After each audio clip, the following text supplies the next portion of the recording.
සුබ දවසක් ඔයාලා හැමෝටම. අද මම ඔයාලට 11 ශ්‍රේණියට අදාළ 5 වෙනි ඒකකය වන ආලෝකයේ පාඩම් මාලාව ආරම්භ කරනවා. මේකෙදි මම ආලෝකය පිළිබඳ ඉගෙන ගැනීමේදී අනිවාර්යයෙන්ම අවබෝධ කරගත යුතු මූලික කරුණු කිහිපයක්ම විස්තර කරලා දෙනවා. ඒ වගේම ඊළඟ පාඩමෙන් මම ආලෝකයේ ඒකකයේ එන ගෝලීය දර්පණ හා සම්බන්ධ සිදුවීම් විස්තර කරලා දීමට බලාපොරොත්තු වෙනවා. ඉතින් මේ පාඩම සම්පූර්ණයෙන්ම බලලා අවබෝධ කරගෙන ඉන්න කියලා ඔයාලට මතක් කරමින් පාඩම හොඳයි නම් ලයික් එකක් දාලා ඔයාලගේ යාළුවන්ටත් ෂෙයා කරන්න. එහෙනම් anyone can learn නාලිකාවට පැමිණි ඔයාලා හැමෝම සම්බන්ධ කරගෙන මම පාඩම පටන් ගන්නවා.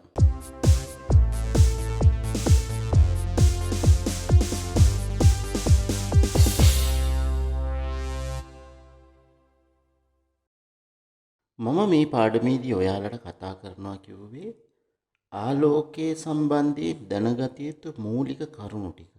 මේ ටික හරියට අවබෝධ කරගත්තොත් අපිට පාඩම ඉදිරියට ගෙන යාම පහසු වෙනවා, අවබෝධය පහසු වෙනවා. හරි. එතකොට ආලෝකයේ හැසිරීම ගැන කතා කරනකොට අපි දන්නවා ආලෝකය කියන එක නිර්මාණය වෙන්නේ විද්‍යුත් චුම්බක තරංගයක් විදිහට. මේ විද්‍යුත් චුම්බක තරංගයේ අපිට දකින්න පුළුවන් පරාසයේ ආලෝක කිරණ තමයි අපි දෘශ්‍ය ආලෝකය කියලා හඳුන්වන්නේ. එතකොට මේ ආලෝක කිරණ සෑම වෙලෙම ගමන් කරන්නේ සරල රේඛීය මාර්ගයක. එතකොට මේ සරල රේඛීය මාර්ගයක ගමන් කරන ආලෝක කිරණ අපි නිරූපණය කරන්නේ සරල රේඛාවක් විදිහට. ඒ වගේම ආලෝක කිරණ සමූහයක් නිරූපණය කරනකොට එක් ආලෝක කිරණයක් එක් සරල රේඛාවකින් නිරූපණය කරනවා. එහෙම වුණාම ආලෝක කිරණ සමූහයක් සරල රේඛා කිහිපයකින් නිරූපණය කරනවා. අපි ඒවට කියනවා ආලෝක කදම්බයක් කියලා. ආලෝක කදම්බ අපිට ආකාර හතරක් දකින්න පුළුවන්. පළවෙනි ආකාරය මම කියනවා සමාන්තර ආලෝක කදම්බ කියලා. මේකෙදි ආලෝක කදම්බයේ තුල තියෙන සියලුම ආලෝක කිරණ සමාන්තරව ගමන් කරන්නේ. තවත් ආකාරයක් අපිට හම්බ වෙනවා අපසාරී ආලෝක කදම්බ කියලා. අපසාරී ආලෝක කදම්බවල තියෙන ලක්ෂණ මොනවද? මේකෙදි එක් ස්ථානයකින් පටන්ගෙන ආලෝක කිරණ ගමන් කරනවා යම්කිසි කෝණයක් ආනතව එකිනෙකට. එහෙම වුණාම මේ ආලෝක කිරණ එක් ස්ථානයකින් ආරම්භ වෙලා විසිරී යන ආකාරයට නිරූපණය වෙනවා. එහෙම අවස්ථාවක අපි හඳුන්වනවා අපසාරී ආලෝක කදම්බයක් කියලා. ඒ වගේම අපිට හම්බ වෙනවා අபிසාරී ආලෝක කදම්බ. අபிසාරී ආලෝක කදම්බයකදී කොහොමද වෙන්නේ? ආලෝක කිරණ සමූහයක්, ඒ කියන්නේ ආලෝක කදම්බයක් එක් ස්ථානයකට එකතු වෙනවා.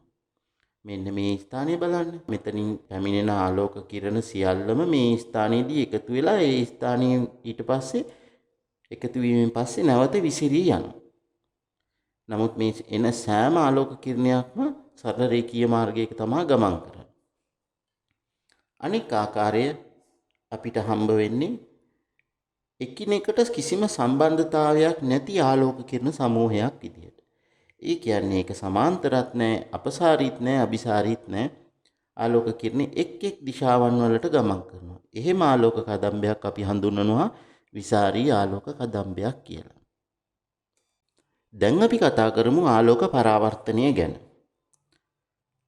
ආලෝක කිරණයක් එක් මාධ්‍යයක් තුලින් ගමන් කරන විට යම් බාධකයක් එහෙම නැත්නම් යම් පෘෂ්ඨයක් මත ගැටීමෙන් පස්සේ ඒ ආලෝක කිරණය අර පෘෂ්ඨය මගින් උරාගත්තේ නැත්තම් මොකද්ද වෙන්නේ? ඒ ආලෝක කිරණය එම ආපු මාධ්‍යයේම වෙනත් මාර්ගයකට හැරී ගමන් කරන. අපි මේක හඳුන්වනවා පරාවර්තනය කියලා. දැන් බලන්න සූර්යාගේ සිට එනවා විවිධ වර්ණ වලින් යුත් ආලෝක කිරණ. මේ ආලෝක කිරණ ඇවිල්ලා යම් පෘෂ්ඨයක ගැටුණට පස්සේ ඒ පෘෂ්ඨයෙන් ඒක පරාවර්තනය කරොත් ඒ පරාවර්තනය වෙන ආලෝක කිරණ අපේ ඇහි ගැටෙනවා. එහෙම වුණාම අපිට ඒක දකින්න පුළුවන්. ඒ ආලෝක කිරණ දැකීමේ හැකියාව ලැබෙනවා අර පෘෂ්ඨයේ මත. එහෙම වුණාම තමයි අපි වස්තුවක් දකින්නේ. යම්කිසි පෘෂ්ඨයකින් ආලෝක කිරණ වලින් දැන් සූර්යාගේ සිට එන සියලුම ආලෝක කිරණ එකතු වුනහම සුදු ආලෝකයක් නිර්මාණය වෙනවා. එතකොට මේ සුදු ආලෝකයෙන් යම්කිසි පෘෂ්ඨයක් මගින් වර්ණ උරාගත්තොත් ඒකේ තියෙන ආලෝක කිරණ වල සමහර කිරණ උරාගත්තාම පරාවර්තනය වෙනවා එක් වර්ගයක් විතර. උදාහරණයක් විදිහට හරිත ශාකයක් ගැන හිතන්න. එතකොට කොළ පැහැ පත්‍රයක් මත සූර්යාගෙන් එන ආලෝක කිරණ වැටුනහම මේ පත්‍රයේ මගින් කොළ පැහැය හැර ඉතුරු සියලුම වර්ණ උරා ගන්නවා. එහෙම වුණාම මොකද වෙන්නේ? කොළ පාට වර්ණයේ විතරක් පරාවර්තනය වෙලා යනවා. ඒක අපි ඇහැට වැටුනහම අපිට පේන්නේ මේක කොළ පාට වස්තුවක්. පෘෂ්ඨයේ ස්වභාවය මත ආලෝකයේ පරාවර්තනය වෙන ක්‍රම දෙකක් තියෙනවා. අපි මේකෙදි සමාන්තර ආලෝක කදම්බ යොදා ගන්නවා. සමාන්තර ආලෝක කදම්බයක් සුමට සමතල පෘෂ්ඨයක් මත ගැටුණොත් මොකද්ද වෙන්නේ? ඒ ආලෝක කදම්බය ඒ විදිහටම සමාන්තර විදිහට පරාවර්තනය වෙලා යනවා. මෙහෙම පරාවර්තනය වුණාම අපි හඳුන්වනවා සමාකාර පරාවර්තනයක්. එහෙම වෙන්න නම් මොකද්ද වෙන්න ඕනේ? සමතල සුමට පෘෂ්ඨයක් වෙන්න ඕනේ. රළු පෘෂ්ඨයක් වුණොත් මොකද්ද වෙන්නේ? රළු පෘෂ්ඨයකට සමාන්තර ආලෝක කදම්බයක් වැටුණොත් මේකේ මතු පිට රළු ගතිය නිසා පරාවර්තනය වෙන ආලෝක කිරණ සමාන්තරව ගමන් කරන්නේ නැතුව අසමාකාර විදිහට පරාවර්තනය සිද්ධ වෙනවා. එතකොට අපිට දකින්න පුළුවන් මෙන්න මේ රූපයේ දැක්වෙන ආකාරයේ විසාරී පරාවර්තනයක්. දැන් අපි කතා කරමු පරාවර්තන නියමයන් ගැන. පරාවර්තන නියමයන් ගැන කතා කරනකොට අපි ගමු තල දර්පණයක්. තල දර්පණයක් මතට ආලෝක කිරණයක් පතනය කරනවා. දැන් ඔය අපි පතනය වෙන ආලෝක කිරණය හඳුන්වනවා පතන කිරණය කියලා. මේක දර්පණයේ ගැටෙන ස්ථානය අපි හඳුන්වනවා පතන ලක්ෂය කියලා. අපිට පුළුවන් මේ පතන ලක්ෂයට මේ දර්පණයේ තලයට ලම්බකයක් නිර්මාණය කරන්න. එහෙම වුණාම ඒ ලම්බකය අපි හඳුන්වනවා අභිලම්බය කියලා. එහෙනම් පතන කිරණය පතන ලක්ෂයේදී ගැටුණට පස්සේ පරාවර්තනයට ලක් වෙනවා. එහෙනම් මේ පරාවර්තනය වෙන කිරණය අපි හඳුන්වනවා පරාවර්තිත කිරණය කියලා. දැන් මේ පරාවර්තන නියමයේ පළවෙනිම කියන්නේ මොකක්ද? පතන කිරණය, පරාවර්තිත කිරණය හා පතන ලක්ෂයට ඇඳි අභිලම්බය එකම තලයක පිහිටනවා කියනවා. ඒක නිසා තමයි අපිට මේ විදිහට නිරූපණය කිරීමේ හැකියාවක් ලැබෙන්නේ එකම තලයක තියෙන නිසා. ඊගාව ලක්ෂණය කියනවා පතන කෝණය. පතන කෝණය කියන්නේ මොකක්ද? පතන කිරණයත් අභිලම්බයත් අතර සාධන කෝණය. ඊගාවට පරාවර්තන කෝණය.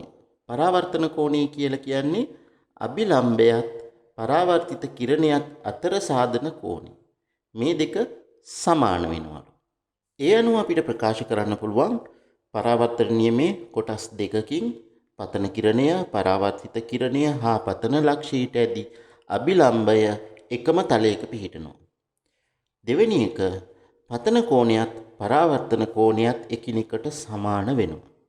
ඕක තමයි පරාවර්තන නියමය. දැන් අපි කතා කරමු දර්පණ ගැන. සුමට පෘෂ්ඨයක් මගින් ආලෝක කිරණ සම්පූර්ණයෙන්ම පරාවර්තනය වීම සඳහා සකස් කර ඇති උපකරණයකට අපි කියනවා දර්පණයක් කියලා.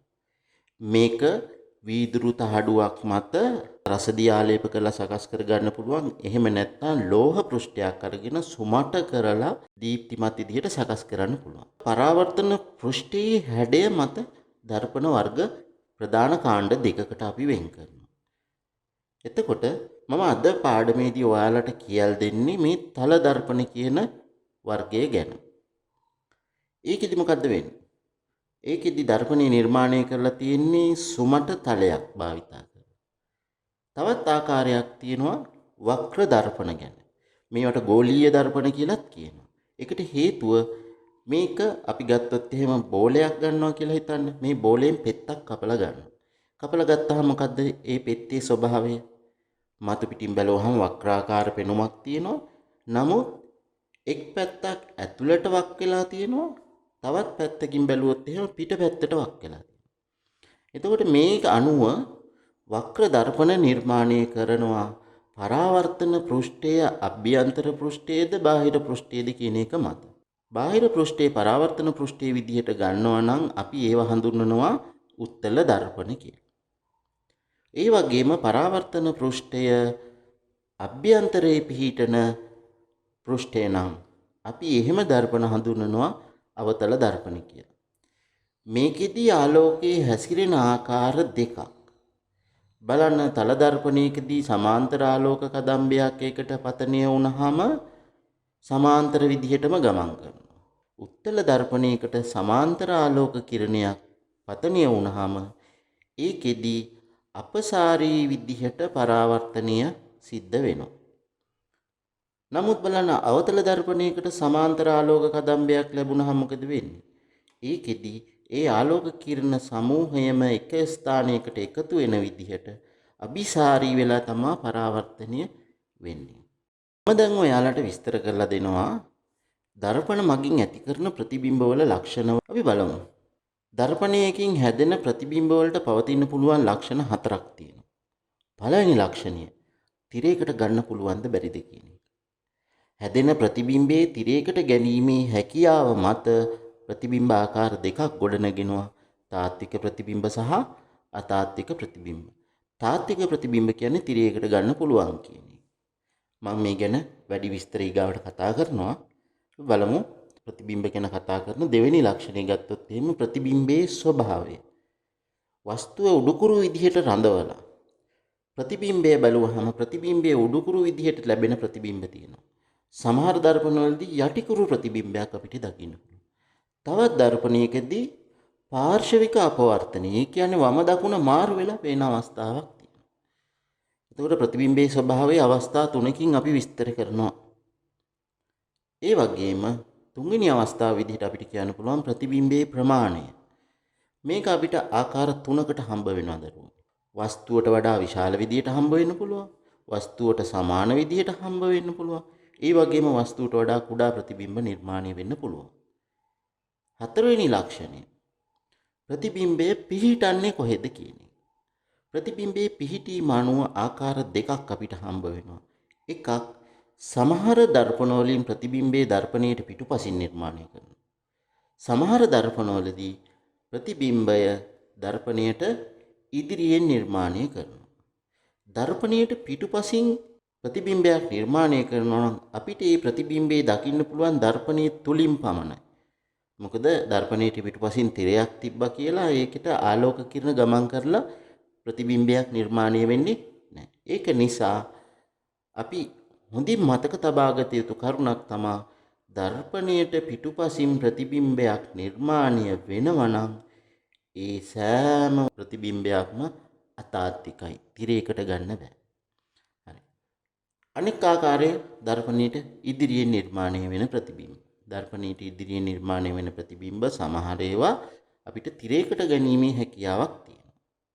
එතකොට ඒවා තාත්වික ප්‍රතිබිම්බ කියලා අපි හඳුන්වනවා. දැන් මම මේ එක් එක් ලක්ෂණයක් ගැන විස්තරාත්මකව ඔයාලට කියලා දෙනවා. මේක හොඳට මතක තියාගන්න. ඔයාලට තියෙනවා ගෝලීය දර්පණවල කිරණ සටහනක් ඇඳලා ඒකෙදි නිර්මාණය වෙන ප්‍රතිබිම්බයේ ස්වභාවය ඔයාලට විස්තර කරන්න තියෙනවා. ඒ විස්තර කිරීමේදී මෙන්න මේ කියන කරුණු ටික ඔයාලට අවශ්‍ය වෙනවා. ඒකයි මම මේ කරුණු ඔයාලට පැහැදිලි කරලා දෙන්නේ. අපි ඒ පාඩම පටන් ගන්න කලින් මේ කරුණු හොඳ අවබෝධයෙන් ඔළුව තුල රඳව ගත්තොත් අපිට පුළුවන් පහසුවෙන්ම ප්‍රතිබිම්බය විස්තර කරන්න. එහෙනම් අපි ප්‍රතිබිම්බවල ලක්ෂණ ගැන දැන් කතා කරමු සවිස්තරාත්මකව. ප්‍රතිබිම්බයක් තිරයට ගැනීමේ හැකියාව කියන එක මත. ඒකෙදි ආකාර දෙකක් තියෙනවා කිව්වා. ප්‍රතිබිම්බයක් තිරයට ගන්න පුළුවන් නම් ඒ ප්‍රතිබිම්බ දැන් බලන්න මෙතන රූපයක් තියෙනවා. මෙතන දර්පණයක් රඳවලා මේ දර්පණයට ඉදිරියෙන් වස්තුවක් තියෙනවා, දීප්තිවත් වස්තුවක්. මේ වස්තුව මගින් පැමිණෙන ආලෝක කිරණ මේ දර්පණයෙන් පරාවර්තනය වීමෙන් පසු යම්කිසි තිරයක් මත ඒ ප්‍රතිබිම්බය නිර්මාණය කරනවා. එතකොට මේක තිරයක් මත නිර්මාණය කිරීමේ හැකියාව තියෙන නිසා අපි කියනවා මෙන්න මේ නිර්මාණය වුණු ප්‍රතිබිම්බය තාත්වික ප්‍රතිබිම්බයක් කියලා. ඒක වෙන්නේ තිරයකට ගන්න පුළුවන් හැකියාව තියෙනවා නම් තමයි. ඒක අපි හඳුන්වන්නේ තිරයකට ගන්න හැකි ප්‍රතිබිම්බ කියලා. එතකොට සෑම විටම මේවා කොහෙද නිර්මාණය වෙන්නේ? සෑම විටම තාත්වික ප්‍රතිබිම්බයක් නිර්මාණය වෙනවා නම් ඒක දර්පණයට ඉදිරියෙන් නිර්මාණය වෙන්න ඕනේ. ඒකට හේතුව මේකෙන් පරාවර්තනය වෙන ආලෝක කිරණ මෙන්න මේ ස්ථානයේදී නැවත එකතු වීමක් වෙලා තමා ඔය කියන ප්‍රතිබිම්බේ නිර්මාණය කරන්නේ. එතකොට සැබෑ ආලෝක කිරණ ගමන් කරනවා ප්‍රතිබිම්බයේ තුලින්. දැන් ඒක අපිට දකින්න පුළුවන් මෙන්න මේ වක්‍ර දර්පණය ගන්න. එතකොට මේ අවතල දර්පණයේ ඉදිරියෙන් වස්තුවක් රඳවලා තියෙනවා. මේක අපි කිරණ තුනකින් නිරූපණය කරනවා. පළවෙනි කිරණය සමාන්තරව ගමන් කරලා පරාවර්තන වෙලා ගමන් කරනවා. තවත් එකක් මේ ලක්ෂ්‍යය කරා ගමන් කරලා සමාන්තරව ගිහිල්ලා ඒ කිරණ දෙක මුණ ගැහෙනවා මෙන්න මේ කියන ස්ථානයේ. ඒ වගේම මෙතන ප්‍රධාන අක්ෂය කියලා හඳුන්වන ස්ථානයෙන් ආලෝක කිරණයක් පරාවර්තන වෙලා ගමන් කරනවා. ඔය අනුව මෙන්න මේ ස්ථානයේදී ප්‍රතිබිම්බයක් නිර්මාණය වෙලා තියෙනවා.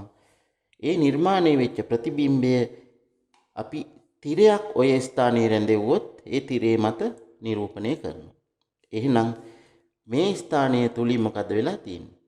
මේකෙන් නිකුත් වෙන සැබෑ ආලෝක කිරණ සියල්ල ගමන් කරලා තියෙනවා. ඒක නිසා අපිට කියන්න පුළුවන් තාත්වික ප්‍රතිබිම්බයක් නිර්මාණය වෙනවා නම් සැබෑ ආලෝක කිරණ ඒ ස්ථානයේ එකතු වෙනවා කියන්නේ. දැන් බලමු තිරයකට ගන්න බැරි නම් අපි තල දර්පණයක් ඉදිරියේ හිට ගන්නවා. හිට ගත්තාම අපේ ප්‍රතිබිම්බයේ දර්පණය තුලින් එහා පැත්තේ පේනවා. එතකොට මේක අපිට තිරයකට ගන්න පුළුවන්ද? අපි දර්පණයට එහා පැත්තෙන් තිරයක් තියෙනවා. තිරේ මත අපේ ප්‍රතිබිම්බය වැටෙනවද? නැහැ. ඒකට හේතුව මේ දර්පණයේ හරහා ගමන් කරන්නේ නැහැ ආලෝක කිරණ. පරාවර්තනය වෙනවා. නමුත් අපිට පේනවා ආලෝක කිරණ ඒ පැත්තේ ඉඳන් එන විදිහකට. එතකොට මෙහිම ප්‍රතිබිම්බ අතාත්වික ප්‍රතිබිම්බ කියලා කියනවා. ඒ අතාත්වික ප්‍රතිබිම්බයක් නම් සෑම විට මේක නිර්මාණය වෙන්නේ දර්පණයට පිටුපසින්. දර්පණයට පිටුපසින් නිර්මාණය වෙනවා කියන්නේ දරුවනි ඒ පැත්තට ආලෝක කිරණ ගමන් කිරීමක් සිද්ධ වෙන්නේ නැහැ. උදාහරණයක් විදිහට මෙන්න මේ වස්තුවක් තියෙනවා. මේ B කියන වස්තුව අපි හිතමු මේක කියලා. එතකොට මේකෙන් ආලෝක කිරණ දර්පණයට පතනය වෙනවා. එතකොට මේ ආලෝක කිරණේ පතනය වෙලා පරාවර්තනය වෙලා එනවා අපේ ඇහැට. ඇහැට ආපුවම අපිට පේන්නේ මේ ආලෝක කිරණ. අපි මනසෙන් අපි ස්වයන් සිද්ධවම දන්නවා ආලෝක කිරණ ගමන් කරන්නේ සරල රේඛීයව කියලා. ඒක නිසා අපි හිතන්නේ මේ දර්පණය තුලින් පරාවර්තනය වෙලා එන ආලෝක කිරණ හැරිලා ආවා කියන එක. නමුත් අපිට මේක පේන්නේ මෙන්න මේ ස්ථානයෙන් එනවා වගේ. නමුත් මේ ස්ථානයේ තමයි ප්‍රතිබිම්බය මේ තියෙන ප්‍රතිබිම්බයේ දර්පණයට පිටුපසින් පේන්නේ. නමුත් මේ ස්ථානයට සැබෑ ආලෝක කිරණ ගමන් කරලා තියෙනවා. නෑ. සැබෑ ආලෝක කිරණ ගමන් කිරීමක් වෙලා නැති නිසා අපි කියනවා අතාත්වික ප්‍රතිබිම්බයක් නිර්මාණය වෙන්නේ සැබෑ ආලෝක කිරණ නැති අවස්ථාවක කියලා. දැන් අපි කතා කරමු ප්‍රතිබිම්බයේ ස්වභාවය ගැන. ප්‍රතිබිම්බයේ උඩුකුරු වෙන්න පුළුවන්. අපි ගත්තොත් එහෙම සුමට පෘෂ්ඨයක් තියෙන හොඳ පැහැදිලි අලුත් හැන්දකින් මේ හැන්දේ උත්තල පෘෂ්ඨයෙන් අපි බැලුවොත් එහෙම අපිට පේනවා ඔය වගේ උඩුකුරු විදිහටම. එතකොට අනික් ආකාරය ඒ හැන්දම අරගෙන අනිත් පැත්ත හරවලා අවතල පෘෂ්ඨයෙන් බලනකොට අපිට එක්තරා අවස්ථාවකදී පේනවා අපේ රූපයේ උඩු යටිකුරු වීමක්. එහෙම වුණාම අපි ඊම ප්‍රතිබිම්බ කියනවා යටිකුරු ප්‍රතිබිම්බ කියලා. ඒ වගේම අපි තල දර්පණයක් ගාවට ගිහිල්ලා අපේ වම් අත උස්සන. වම් අත උස්සනකොට තල දර්පණයෙන් අපිට පේනවා තල දර්පණයේ ඉන්න පුද්ගලයා විදිහට අපි හැරිලා හිටියොත් එය අපේ දකුණු අත උසවනවා වගේ තමයි දර්පණයෙන් පේන ඡායාරූපේ අපිට දකින්න ලැබෙන්නේ. දැන් බලන්න මේ පුද්ගලයෙක් දර්පණයක් ඉදිරියේ ඉඳගෙන එයාගේ දකුණු අත ඉදිරියට දානවා. නමුත් දර්පණයේ තුලින් පේන පුද්ගලයා ඉදිරියට දානවා පේන්නේ කොහොමද? වම් අත ඉදිරියට දාන විදිහට තමයි පේන්නේ. ඔන්න ඔය ක්‍රියාවලිය අපි හඳුන්වනවා පාර්ශවික අපවර්තනය කියලා. දැන් බලමු අපි ප්‍රතිබිම්බයේ ප්‍රමාණය. ප්‍රතිබිම්බයේ ප්‍රමාණය සමහර අවස්ථාවලදී වස්තුවට වඩා විශාලව පේනවා. දැන් ඔය දන්ත වෛද්‍යවරු භාවිතා කරන කණ්ණාඩියක් තියෙනවා දත් පරීක්ෂා කිරීම සඳහා. ඒකේ අවතල දර්පණයක් තියෙන්නේ. ඒකෙන් බලපුවාම අපිට පේනවා දතේ චූටි සිදුරක් වුණත් විශාල වෙනවා. ඒ කියන්නේ ප්‍රතිබිම්බයේ වස්තුවට වඩා විශාලව පෙනෙනවා. ඒ වගේම ප්‍රතිබිම්බයේ වස්තුවට සමාන වීමේ හැකියාවකුත් තියෙනවා. තල දර්පණයක් ඉදිරියේ අපි හිටගත්තොත් අපේ ශාරීරික ප්‍රමාණයට සමාන ප්‍රතිබිම්බයක් තමයි දර්පණය තුලින් අපිට පේන්නේ. ඒ වගේම වස්තුවට වඩා කුඩා වෙනවා. අවස්ථා අපිට දකින්න පුළුවන්. මේක උත්තල දර්පණවල දකින්න පුළුවන්. උත්තල දර්පණයක විශාල ප්‍රදේශයක් වෙනවා පොඩි අවකාශයක් තුල. ඒ කියන්නේ ඒක තුල ප්‍රතිබිම්බ නිර්මාණය වෙන්නේ ඉතා කුඩාවට. අවසාන ලක්ෂණයේ විදිහට අපිට කියන්න පුළුවන් ප්‍රතිබිම්බයේ පිහිටීම. පිහිටීම ගැන කතා කරනකොට ප්‍රතිබිම්බයක් නිර්මාණය වෙන්න පුළුවන් දර්පණයට ඉදිරියෙන්ම. ප්‍රතිබිම්බය දර්පණයට ඉදිරියෙන් වස්තුව පිහිටන පැත්තේම නිර්මාණය වෙනවා. මේ තියෙන දර්පණයට ඉදිරියෙන් වස්තුවක් රඳවලා තියෙනවා. මේකෙන් ගොඩනැගෙන ප්‍රතිබිම්බයේ තිරයක් මත ගොඩනැගෙන්නේ එක දර්පණයට ඉදිරියෙන්මයි පිහිටන්නේ. ඊගාව ලක්ෂණය තමයි ප්‍රතිබිම්බයේ දර්පණයට පසුපසින් ගොඩනැගෙන්නේ. එහෙම වුණාම සැබෑ ආලෝක කිරණ ගමන් කරන්නේ නැහැ. අපිට දර්පණය තුලින් තමයි ප්‍රතිබිම්බය පේන්නේ. එතකොට අපි කියනවා දර්පණයට ඉදිරියෙන් වස්තුව තිබ්බට ප්‍රතිබිම්බේ නිර්මාණය වෙලා තියෙන දර්පණය තුලින්. ඇතුළේ. එතකොට අපිට පේනවා ඒක දර්පණය පසුපසින් ඒ කියන්නේ විරුද්ධ පැත්තේ ගොඩනැගිලා තියෙනවා කියන්නේ. හොඳයි. දැන් අපි කතා කරමු තල දර්පණ වලින් සෑදෙන ප්‍රතිබිම්බවල ලක්ෂණ. තල දර්පණයක් තියෙනවා. ඒක ඉදිරියට වස්තුවක් ගෙනාපුවම අපිට දකින්න පුළුවන් දර්පණයට පසුපසින් ප්‍රතිබිම්බේ නිර්මාණය වෙනවා. එතකොට අපි මේක වීදුරුවක් යොදාගෙන කරොත් අපි ගන්නවා වීදුරු තහඩුවක්. වීදුරු තහඩුවක් අරගෙන දර්පණයේ වෙනුවට අපි ඉදිරියට වස්තුව අරගෙන ආවොත් එහෙම අපිට දකින්න පුළුවන් මොකද්ද? ප්‍රතිබිම්බයක් වීදුරුව තුලින් දකින්න පුළුවන් යම් ප්‍රමාණයක. නමුත් එහා පැත්තේ තියෙන දේවලුත් පේනවා. එහෙම බලපුවාම අපි ඊට සමානව ප්‍රතිබිම්බයේ මත සමපාත කරනවා වෙනත් ඉටිපන්දමක් අර විදිහටම ඒක මතම හිටින ආකාරයට. දැන් අපි මේ දෙකේ ලක්ෂණ සාකච්ඡා කරනවා. සාකච්ඡා කරනකොට අපිට ගන්න පුළුවන් එක ලක්ෂණයක් තමයි තල දර්පණයේ ප්‍රතිබිම්බයේ නිර්මාණය වෙන්නේ දර්පණයට පසුපසින්. ඒ කියන්නේ අතාත්වික ප්‍රතිබිම්බය.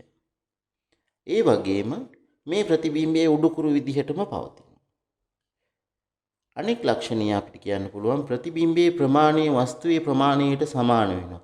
ඒක අපිට බලන්න පුළුවන් වෙන්නේ මෙන්න මේ අපි යොදා ගන්නවනේ අමතරෙන් මේක ඇතුලේ පේන ප්‍රතිබිම්බයට සමපාත කරන්න ගේන ඒ ඉටිපන්දම මේක මත සම්පාත කරපුවාම අපි අලුතෙන් ගෙනාපු ඉටිපන්දමයි ප්‍රතිබිම්බයයි එක සමානයි. ඒ කියන්නේ ප්‍රතිබිම්බයේ ප්‍රමාණය වස්තුවේ ප්‍රමාණයට සමාන වෙනවා කියන එක. ඊගව ලක්ෂණය දර්පණයේ සිට වස්තුවට ඇති දුර සහ දර්පණයේ සිට ප්‍රතිබිම්බයට ඇති දුර සමාන වෙනවා. අපි දැන් මේ පරීක්ෂණය කරාට පස්සේ අපි මෙතන ඉඳන් දර්පණයට තියෙන දුර මනිනවා. ඒ වගේම මේක වීදුරු තහඩුවක් විදිහටනේ අපි යොදාගත්තේ. අපිට පුළුවන් වුණා ප්‍රතිබිම්බයට සමපාත වෙන්න තවත් ඉටිපන්දමක් එහා පැත්තෙන් රඳවන්න. දැන් අපිට කරන්න තියෙන්නේ ඒ ඉටිපන්දමයි මේ වීදුරු තහඩුවයි අතර දුර ගණනය කරනවා. ඒ ගණනය කරන දුර සහ මේ වස්තුව සහ වීදුරු තහඩුව අතර දුර සමාන බව අපිට හඳුනා ගන්න පුළුවන්. ඒ කියන්නේ වස්තු දුර සහ ප්‍රතිබිම්බ දුර සමාන වෙනවා කියන්නේ. අනික් ලක්ෂණය තමයි තල දර්පණ වලින් සෑදෙන ප්‍රතිබිම්බ පාර්ශ්වික අපවර්තනයට ලක් වෙනවා. තල දර්පණයක් තුලින් යම්කිසි වස්තුවක ප්‍රතිබිම්බයේ පෙනෙන විට ඒ ප්‍රතිබිම්බයේ වම දකුණ මාරු වී පෙනීම තමයි අපි ඔය පාර්ශ්වික අපවර්තනය කියලා හඳුන්වන්නේ. එතකොට මේකට හොඳම උදාහරණය තමයි ඇම්බියුලන්ස් එකක ගහලා තියෙන ඇම්බියුලන්ස් කියන වචනය දකුණේ සිට වමට ලියලා තියෙන්නේ. නමුත් අපිට පැති කණ්ණාඩියකින් වාහන පැති කණ්ණාඩියකින් බලනකොට ඒක පේන්නේ වමේ සිට දකුණට ලියලා තියෙනවා වගේ.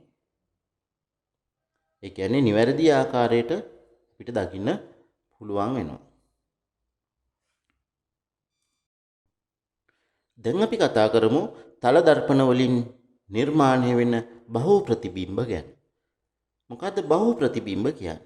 තල දර්පණ දෙකක් හෝ ඊට වැඩි සංඛ්‍යාවක් එකිනෙකට ආනතව හෝ සමාන්තරව තබා ඒ අතරින් වස්තුවක් තැබූ විට ප්‍රතිබිම්බ එකකට වඩා වැඩි සංඛ්‍යාවක් සෑදීම බහු ප්‍රතිබිම්බ ලෙස හඳුන්වනවා.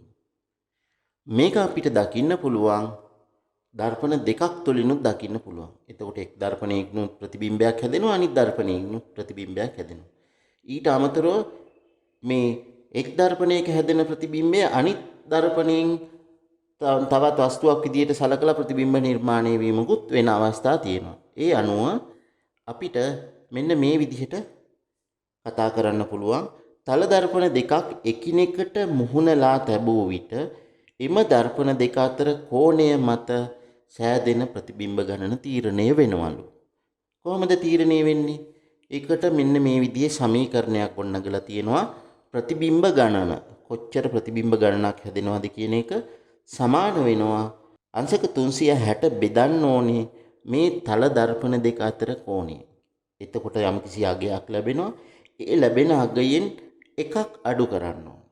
එහෙම වුණාම අපිට සෑදෙන ප්‍රතිබිම්බ ගණන ගණනය කිරීමේ හැකියාවක් තියෙනවා. අපි බලමු උදාහරණ කිහිපයක්.